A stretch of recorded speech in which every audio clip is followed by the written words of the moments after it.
விஜய் சேனலுக்கு உங்களை அன்போடு வரவேற்கிறேன். சேமிக்கணும் அப்படின்ற ஆசை எல்லோருக்கும் இருக்குது அப்படின்றத விட சேமிக்கணும் அப்படின்ற அவசியம் எல்லோருக்கும் இருக்குது அப்படின்னு சொல்லலாம். ஆனால் நம்ம சேமிக்க தேர்ந்தெடுக்கக்கூடிய முறை லாபத்தை கொடுக்கக்கூடியதாக இருக்கணும். அதே சமயம் தேவைப்படும் போது நம்ம பணம் எடுத்துக்கக்கூடியதாகவும் இருக்கணும். அப்படின்னா எந்த சேமிப்பு முறையை ஒரு ஆப்ஷனாக நம்ம எடுத்துக்கலாம் அப்படின்னா இந்த சீட்டை ஒரு ஆப்ஷனாக எடுத்துக்கலாம். இதில் கொஞ்சம் லாபம் அதிகம்னு சொல்லலாம். சீட்டை பொதுவாக ரெண்டாக பிரிக்கலாம். ஒன்று குலுக்கல் சீட்டு, இன்னொன்று ஏலச்சீட்டு. நான் ஏற்கனவே குலுக்கல் சீட்டு லாபமா அப்படின்ற ஃபுல் டீட்டெயில்டாக ஒரு வீடியோ அப்லோட் பண்ணிருக்கேன். அதை போய் பாருங்கள், உங்களுக்கு யூஸ்ஃபுல்லாக இருக்கும். இந்த வீடியோவில் தனிநபர் நடத்தக்கூடிய ஏல சீட்டு அப்படின்னா என்ன, யாரெல்லாம் இந்த சீட்டு போடலாம், யாருக்கு அதிக லாபம், எப்போ பணம் எடுத்தால் அதிக லாபம், இதில் ஏதாவது ரிஸ்க் இருக்கா அப்படின்ற கேள்விகளுக்கான பதிலையும் மற்றும் இந்த ஏலச்சீட்டை எப்படி நடத்தணும்னு தெரிஞ்சால் நாமளும் சீட்டு பிடிக்கலாம் அப்படின்னு நினைக்கிறவங்களுக்கு ஒரு ஈஸியான டெமோவும் இந்த வீடியோவில் காட்டியிருக்கேன். ஃபஸ்ட்டு ஏலச்சீட்டு அப்படின்னா என்ன? குலுக்கல் சீட்டு மாதிரி இருக்காமல் ரொம்பவே கொஞ்சம் டிஃப்ரெண்ட்டான முறை. இதில் குலுக்கல் அடிப்படையில் தேர்ந்தெடுத்து பணம் கொடுப்பாங்க. ஆனால் தேவைப்படும் போது பணம் எடுக்க முடியாது. ஆனால் ஏலச்சீட்டுன்றது நாம் தேவைப்படும் போது பணம் எடுத்துக்கலாம். ஒவ்வொரு மாதமும் யாருக்கு பணம் வேணும் அப்படின்னு ஏலத்தின் அடிப்படையில் தேர்ந்தெடுத்து அவங்களுக்கு பணம் கொடுப்பாங்க. குறைந்த அளவில் சீட்டு பணம் பெற்றுக்கொள்ள யார் விரும்புகிறாங்களோ அவங்க ஏலம் எடுத்து அவர்களுக்கு சீட்டு தொகை கொடுப்பாங்க. மீதம் இருக்கக்கூடிய தொகையை, அதாவது கழிவுத்தொகை அப்படின்னு சொல்லுவாங்க, மற்ற நபர்களுக்கு பிரித்து கொடுப்பாங்க. இதை டெமோவாக பார்க்குறப்ப இன்னும் உங்களுக்கு ஈஸியாக புரியும்.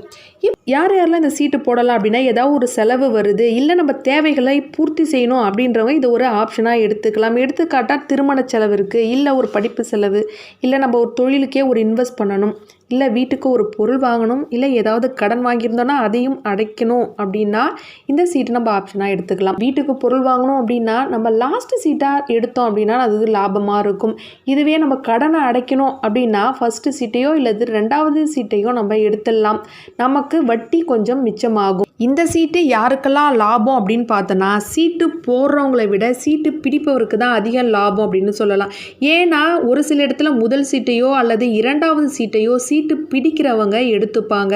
எந்த விதமான கழிவுத்தொகையும் தள்ளாமல் எடுத்துப்பாங்க. இப்போ 1 லட்ச ரூபாய் சீட்டு அப்படின்னா 1 லட்ச ரூபாயும் அவங்க எடுத்துப்பாங்க, முதல் சீட்டாவோ ரெண்டாவது சீட்டாவோ. அதிக லாபம் அப்படின்னு பார்த்தா சீட்டு பிடிப்பவருக்கு தான். நம்மளால் சீட்டு பிடிக்க முடியும் அப்படின்னு இருந்தால் நாம் கூட சீட்டு பிடிக்கலாம். இதில் எப்போ பணம் எடுத்தால் லாபம் அப்படின்னு பார்த்தோன்னா, கடைசி சீட்டாக எடுக்கிறப்போ நம்ம லாபம் பெறலாம். அதாவது கடைசி சீட்டு எடுக்கிறப்போ அதில் கழிவுத்தொகை மிகவும் குறைந்த அளவு, அதாவது ஃபிக்ஸடாக வச்சுருப்பாங்க. இப்போ 50,000 ரூபா சீட்டுக்கெலாம் பார்த்திங்கன்னா 5,000 ரூபா வச்சுருப்பாங்க. நான் ஒரு தோராயமாக சொல்கிறேன். 50,000 ரூபா சீட்டுக்கு 5,000 ரூபா வச்சுருப்பாங்க. 1 லட்ச ரூபா சீட்டுனா 10,000 கூட ஒரு சில இடத்துல வச்சுருக்காங்க. அதனால் லாஸ்ட் சீட்டாக எடுக்கிறப்ப அது நமக்கு லாபமாக இருக்கும். முதல் லாபம்னு பார்த்தா சீட்டு பிடிப்பவருக்கு, ரெண்டாவது லாபம்னு பார்த்தா கடைசி சீட்டை எடுக்கிறவங்களுக்கு அதிக லாபம். ஏலச்சீட்டு கட்டுறதுல ஏதாவது ரிஸ்க் இருக்கா அப்படின்னு கேட்டால், கண்டிப்பாக தனிநபர் நடத்தக்கூடிய சீட்டாக இருந்தாலும் சரி, அரசாங்கம் அங்கீகாரம் பெற்று நடத்தக்கூடிய சீட்டு நிறுவனங்களாக இருந்தாலும் சரி, பிரச்சனைன்னு வந்துட்டால் நம்ம பணம் கிடைக்கிறதுல கொஞ்சம் சிரமமாயிடும். அதனால தான் என்னோடய பட்ஜெட் பிளானிங், சேவிங் பிளான் வீடியோஸில் சேவிங்ஸ்க்கு சீட்டை ஒரு ஆப்ஷனாக எடுத்துக்கோங்க. பட் தெரிஞ்சவங்க, நம்பிக்கையானவங்க, பல வருஷமாக சீட்டு பிடிச்சிட்ருக்காங்க, பல பேருக்கு சீட்டு பணத்தை கரெக்டாக கொடுக்குறாங்க அப்படின்னு தெரிஞ்சவங்க இருந்தால் மட்டுமே சீட்டை போடுங்க. இல்லாட்டி நம்ம கட்டுற பணம் கூட நமக்கு திரும்ப வராத அளவுக்கு ஆகிடும். அதனால் நம்பிக்கையானவர்கள் மட்டும் இருந்தால் மட்டுமே சீட்டு போடுங்க. லாபம் அப்படின்னு சொல்லிட்டு தெரியாத, அறிமுகம் இல்லாதவர்கிட்ட நம்ம சீட்டு போடக்கூடாது. நம்பிக்கையானவர்கள் இருந்தால் மட்டும் சீட்டு போடுங்க. அப்படி நம்பிக்கையானவர்கள் இருந்தாங்கன்னா தாராளமாக சீட்டு போடலாம், நமக்கு லாபம் கிடைக்கும். ஏலச்சீட்டு அப்படின்னா என்ன அப்படின்றத டீட்டெயிலாக பார்க்கலாம். எக்ஸாம்பிளுக்கு நான் 50,000 ரூபா சீட்டை நான் சொல்லியிருக்கேன். மாதம் ஒருவர் கட்ட வேண்டிய மேக்சிமம் அமௌண்ட்டு 5,000 ரூபாய் வரும். இதில் 10 நபர்கள் 10 மாதங்கள் கணக்கு. 10 நபர்கள் ஒவ்வொருவரும் மாதம் 5,000 ரூபாய் அப்படின்னா 10 × 5,000 இது 50,000 ரூபாய் சீட்டு. ஒரு சில இடத்துல முதல் சீட்டை சீட்டு பிடிப்பவர்கள் எடுத்துப்பாங்க. இதில் ரெண்டாவது சீட்டை சீட்டு பிடிப்பவர்கள் எடுத்துகிட்ருக்கதா நான் போட்டிருக்கேன். இப்போது முதல் மாதம் ஆயிடுச்சு அப்படின்னா ஏலம் கேட்க ஆரம்பிப்பாங்க. ஃபஸ்ட்டு எப்படி கேட்பாங்கன்னா, 1000 சில நேரத்தில் 500 அதுலேருந்து ஆரம்பிப்பாங்க. 500, 1000 அதாவது 10 பேரும் மாறி மாறி கேட்பாங்க. அதாவது ஏதாவது ஒரு அவசரம் அப்படின்னா, இப்போ ஒரு கடன் தொகையை அடைக்கணும், நம்ம வட்டி கட்ட வேண்டியதாக இருக்குது, நம்ம ஃபஸ்ட்டு சீட்டாகவே எடுத்துரும் அப்படின்றவங்க ஏலம் கொஞ்சம் அதிகமாகவே கேட்பாங்க. இப்போ எக்ஸாம்பிளுக்கு வந்து பார்த்திங்கன்னா 1000, 2000, 3000, 4000, 5000 அப்படின்னு 15,000 ரூபா வரையும் நம்ம லாஸ் ஆனால் பரவாயில்லன்னு சொல்லிட்டு ஒருத்தவங்க அவசரத்துக்கோசரம் அவங்க 15,000 ரூபா வரையும் கேட்குறாங்க. 1000, 2000, 15,000 ரூபாய் வரையும் கேட்டுட்டாங்க. அவங்க ஏலம் கேட்டது 15,000 ரூபாய். மொத்தம் ஏல சீட்டு காசு மொத்த காசுனா 50,000 ரூபாய். 50,000 ரூபாயில் 15,000 வரையும் கேட்டுட்டாங்க. லாஸ்ட்டாக 15,000 ஒரு தரம், 2 தரம், 3 தரம் அப்படின்னு சொல்லிட்டு முடிச்சிருவாங்க. இப்போ 15,000 ரூபாய். ஏல சீட்டு 50,000 ரூபா சீட்டு, அவங்க ஏலம் கேட்டது 15,000 ரூபாய்.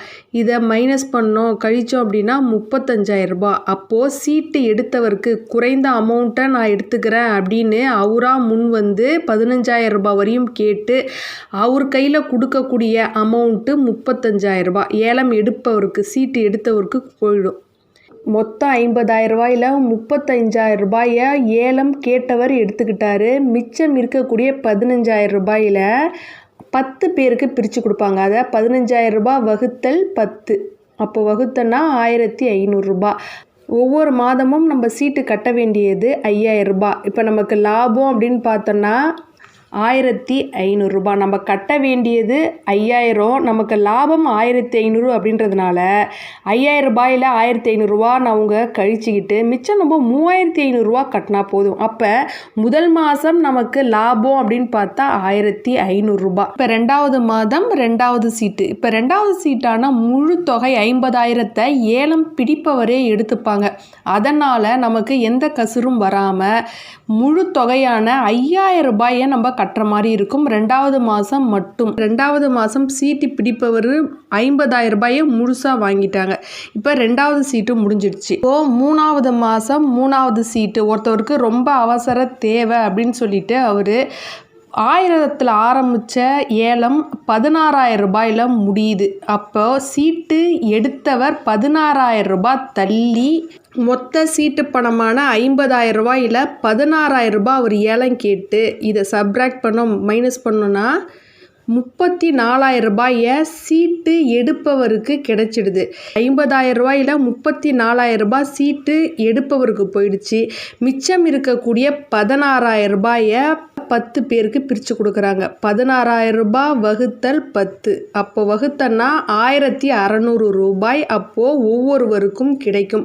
முதல் மாதம் நமக்கு கிடைச்சது 1,500 ரூபாய் லாபம், 2வது மாதம் 1,600 ரூபாய் லாபம். ஏலம் எந்த அளவுக்கு தள்ளி கேட்குறாங்களோ அந்த அளவுக்கு நமக்கு லாபம் கிடைக்கும். அப்போது முதல் மாதம் 1,500 ரூபாவை மைனஸ் பண்ணி நம்ம 3,500 ரூபாய் தான் கட்டணும். இப்போ 3வது மாதம் 5,000 ரூபாயில் 1,600 ரூபாவை மைனஸ் பண்ணி நமக்கு 3,400 ரூபா தான் கட்ட போகிறோம். இப்போது இன்னொரு எக்ஸாம்பிள் கூட சொல்கிறேன் பாருங்கள். இப்போ 4வது மாதம் 4வது சீட்டு அப்படின்னு வச்சுக்கோங்க. அதே போல் ஏலம் கேட்க ஆரம்பிக்கிறாங்க. ஒருத்தர் 1000, 2000, 20,000 ரூபா வரையும் எனக்கு போனால் பரவாயில்ல, எனக்கு ரொம்ப அவசர தேவை அப்படின்னு சொல்லிட்டு 20,000 ரூபா கேட்குறாரு. 20,000 ரூபா ஒரு தரம், 2 தரம், 3 தரம் சொல்லி முடிச்சிருவாங்க. மொத்தம் 50,000 ரூபா சீட்டில் 20,000 ரூபா ஒரு தள்ளி கேட்டு அவர் வாங்கக்கூடிய அமௌண்ட்டு பார்த்தீங்கன்னா 30,000 ரூபா தான். 50,000 ரூபா மைனஸ் 20,000 ஈக்குவல் டு 30,000 ரூபா தான் அவருக்கு போகுது. மிச்சம் இருக்கக்கூடிய 20,000 ரூபாயை 10 பேருக்கு பிரித்து கொடுத்துருவாங்க. 20,000 ரூபா வகுத்தல் 10 ஈக்குவல் டு 2,000 ரூபா. அப்போ முதல் மாதம் நமக்கு லாபம் அப்படின்னு பார்த்தோன்னா 1,500 ரூபா தான். 2வது மாதம் அப்படின்னு பார்த்தா நமக்கு 1,600 ரூபாய் கிடைச்சிது. இப்போது 3வது மாதம் 2,000 ரூபாய் நமக்கு லாபம் கிடைக்கிது. நம்ம மொத்தம் கட்டக்கூடிய அமௌண்ட்டு பார்த்தோம் அப்படின்னா 5,000 ரூபாய். அதில் 2,000 ரூபாவை மைனஸ் பண்ணி நம்ம வெறும் 3,000 ரூபாய் தான் நம்ம 4வது சீட்டு கட்டோம். இது போல் எந்த அளவுக்கு ஒருத்தவங்க தள்ளி கேட்குறாங்களோ அந்த அளவுக்கு நமக்கு லாபம். இதே போல் தான் மாதம் மாதம் நம்ம கால்குலேட் பண்ணணும். இப்போ கால்குலேஷன் உங்களுக்கு நல்லாவே புரிஞ்சிருக்கும் அப்படின்னு நினைக்கிறேன். பாருங்கள், ஃபஸ்ட்டு மாதம் 5000 தள்ளி நமக்கு 1500 லாபம் கிடைச்சிது. ரெண்டாவது சீட்டு வந்து முழு தொகையும் சீட்டு பிடிப்பவர் எடுத்துக்கிறாங்க அப்படின்றதுனால நம்ம முழு தொகையான 5000 கட்ட வேண்டியதாக இருந்துச்சு. அதே போல் மூணாவது மாதம் பார்த்திங்கன்னா நமக்கு 1600 லாபம். ஏன்னா ஒரு 16000 தள்ளி கேட்டார். அடுத்தது நாலாவது சீட்டு 20000 தள்ளினதுனால நமக்கு 2000 லாபம். இதே போல் 18000 தள்ளினதுனால நமக்கு 1800 லாபம். 17000 தள்ளினதுனால நமக்கு 1700 லாபம். 5000 தள்ளினதுனால 1500 லாபம். 11000 தள்ளினதுனால நமக்கு 1100 லாபம். இப்போ பார்த்தீங்கன்னா லாஸ்ட்டாக 9வது சீட்டு 10வது சீட்டு 2 சீட்டு தான் இருக்குது. இப்போ ஏலம் கேட்கக்கூடியவங்கன்னு பார்த்தா 9வது நபர் கேட்பாங்க, இல்லை 10வது நபர் தான் ஏலம் கேட்பாங்க. இவ்வளோ சீட்டு பார்த்தீங்கன்னா 1லேருந்து 10 பேர் போட்டி போடுவாங்க. ஆனால் லாஸ்ட்டு 2 சீட்டுன்றதுனால 2 பேருக்குள்ளே தான் போட்டி இருக்குது. 10வது நபர் ஏலம் கேட்கல அப்படின்னா 9வது நபருக்கு கூட இன்னும் கூட ஒரு 6000 கூட ஒரு ஏலம் கேட்டு நிறுத்திடலாம். ஆனால் 2 பேருக்கும் போட்டி அப்படின்றப்ப இவர் வந்து 7000 தான் தள்ளி கேட்குறாரு. அப்போது நமக்கு 700 லாபம். லாஸ்ட் சீட்டு பார்த்தீங்கன்னா நமக்கு போட்டி போடுறதுக்கு யாரும் இல்லை, ஏலம் கேட்கவும் யாரும் இல்லை. அதனால் ஃபிக்ஸடாக 50000 இல்லை 5000 மைனஸ் பண்ணிடுவாங்க. 50000 இல்லை 5000 மைனஸ் பண்ணாங்க அப்படின்னா நமக்கு 45000 கையில் கொடுப்பாங்க. மிச்சம் இருக்கக்கூடிய 5000 10 பேருக்கு பிரித்து ஆளுக்கு 500 கொடுத்துருவாங்க. முதல் லாபம் அப்படின்னு பார்த்தோன்னா 50000 சீட்டு பிடிப்பவருக்கு. ரெண்டாவது லாபம் அப்படின்னு பார்த்தா லாஸ்ட்டு சீட்டு எடுக்கக்கூடியவங்க அப்படின்னு சொன்னோம் பார்த்தீங்களா, அவர் 50000 வாங்குறாரு, நம்ம லாஸ்ட்டு சீட்டு எடுக்கக்கூடியவங்க 45000. அடுத்து மூணாவது லாபம் அப்படின்னு பார்த்தா 9வது சீட்டு எடுக்கிறவங்களுக்கு மூணாவது லாபம் அப்படின்னு சொல்லலாம். யார் யாருக்கு எவ்வளோ லாபம் கிடைச்சிது அப்படின்னு பார்க்கலாம். முதல் நபர் 35000 வாங்கியிருக்காரு. ஆனால் அவர் கட்டினது 37600. 37000 மைனஸ் 35000, மிச்சம் 2600 அவருக்கு நஷ்டம் அப்படின்னு நினச்சிக்க வேண்டாம். அவர் முன்கூட்டியே, அதாவது ஃபஸ்ட்டு மாதம் அவர் 3500 தான் கட்டினார். ஆனால் ஃபஸ்ட்டு மாதமே அவர் 35000 வாங்கிக்கிட்டார். முன்கூட்டியே வாங்கினதுனால இது ஒரு வட்டி காசு, மற்றவங்களுக்கு அவர் செலுத்தக்கூடிய வட்டி காசாக கூட நம்ம நினச்சிக்கலாம். ஏன்னா அவர் அவசர தேவைக்கோசரம் 3500 கட்டிட்டு ஃபஸ்ட்டு மாதமே 35000 வாங்கிட்டார். இப்போ ரெண்டாவது நபரான சீட்டு பிடிப்பவர் 50000 வாங்கிட்டாங்க. அவங்க கட்டினது என்னவோ 37600, வாங்கினது 50000. அப்போ 50000 மைனஸ் 37600 ஈக்குவல் டு 12400 அவங்களுக்கு லாபம். மூணாவது நபர் 34000 தான் வாங்கியிருக்காரு. அவர் கட்டினது 37600. அதை மைனஸ் பண்ணனா அவருக்கு 3600 நஷ்டம்.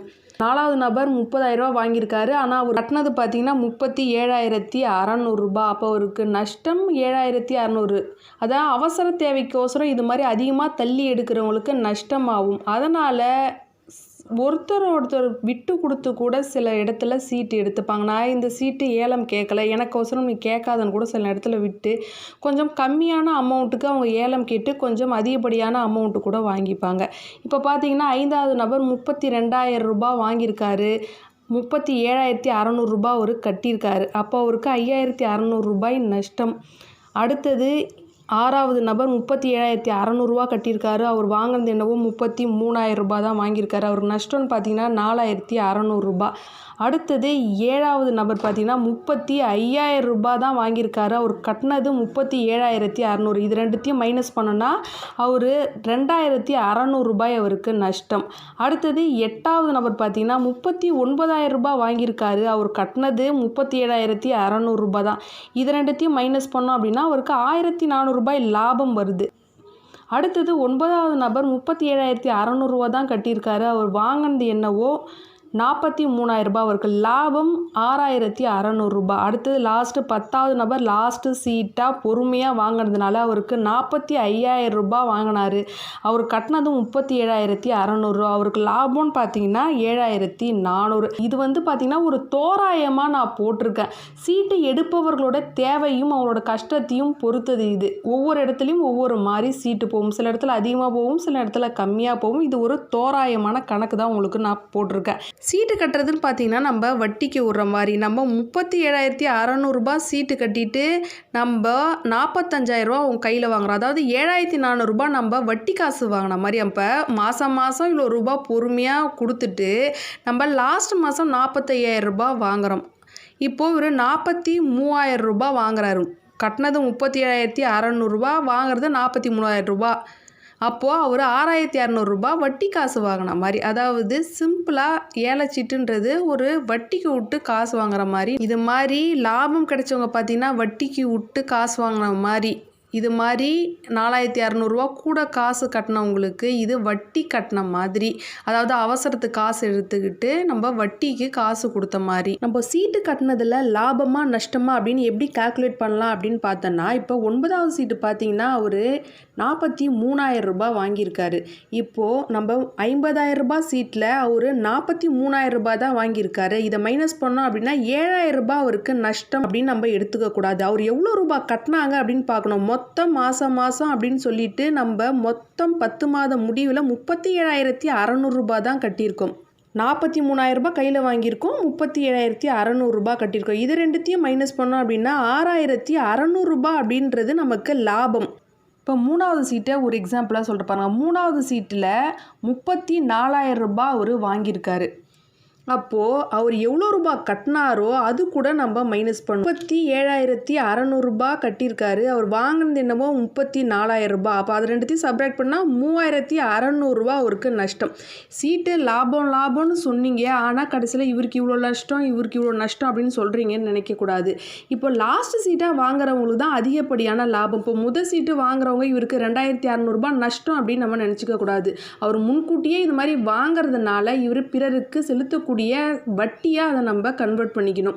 எப்பவுமே லாஸ்ட் சீட்டு இல்லை அதுக்கு முந்தின சீட்டு இது மாதிரி வாங்குறப்ப தான் நம்ம அதிகப்படியான லாபத்தை எதிர்பார்க்கலாம். இது ஒரு தோராயமான மதிப்பு. ஒரு சில இடத்துல கம்மியாகவும் போகும், அதிகமாகவும் போகும். சீட்டு சேர போகிறீங்க அப்படின்னா நம்பிக்கையானவங்க சீட்டு பணத்தை சரியாக தரக்கூடியவங்களா பார்த்து சேர்ந்துக்கோங்க. இல்லை நீங்களே சீட்டு பிடிக்கணும் அப்படின்னு நினச்சிங்கன்னா நீங்கள் சேர்த்துக்கக்கூடிய உறுப்பினர்கள் சரியாக சீட்டு பணம் கட்டக்கூடியவங்களா பார்த்து சேர்த்துக்கோங்க. சில நேரத்தில் முதல் சீட்டாவோ இல்லை 3வது சீட்டாவோ சீட்டு பணம் எடுத்துக்கிட்டு சிலவங்க கட்டாமல் கூட ஏமாற்ற வாய்ப்பு இருக்குது. அதனால் நீங்கள் சேர்த்துக்கக்கூடிய உறுப்பினர்கள் சரியாக சீட்டு பணம் கட்டக்கூடியவங்களா பார்த்து சேர்த்துக்கோங்க. இந்த வீடியோவில் ஏலச்சீட்டு அப்படின்னா என்ன, ஏலச்சீட்டை எப்படி கால்குலேட் பண்ணுறாங்க அப்படின்னு ஃபுல் டீட்டெயிலும் நீங்கள் கண்டிப்பாக தெரிஞ்சிருப்பீங்க. இதில் ஏதாவது டவுட் இருந்துச்சு அப்படின்னா கமெண்ட் பாக்ஸில் எனக்கு கண்டிப்பாக கமெண்ட் பண்ணுங்கள். நான் ஏற்கனவே பட்ஜெட் பிளானிங் ஐடியாஸ், அதாவது நம்ம பட்ஜெட்டுக்குள்ளே எதெல்லாம் கொண்டு வரணும் அப்படின்ற பேசிக்காக ஒரு வீடியோ, மாதம் 10,000 20,000 30,000 அப்படின்னு மாத சம்பளம் வாங்குறவங்களுக்கான budget planning ideas, money saving challenge, பெண் குழந்தைங்களுக்கான மணி சேவிங் வீடியோஸ் அப்படின்னு தனித்தனியாக வீடியோஸ் அப்லோட் பண்ணியிருக்கேன். கண்டிப்பாக போய் பாருங்கள், உங்களுக்கு யூஸ்ஃபுல்லாக இருக்கும். இந்த வீடியோ பிடிச்சிருந்தா கண்டிப்பாக லைக் பண்ணுங்கள், ஷேர் பண்ணுங்கள், கண்டிப்பாக சேனலை சப்ஸ்கிரைப் பண்ணுங்கள். அப்போ தான் நான் போடக்கூடிய வீடியோஸோட நோட்டிஃபிகேஷன் உங்களுக்கு உடனே வரும். Okay friends, thank you.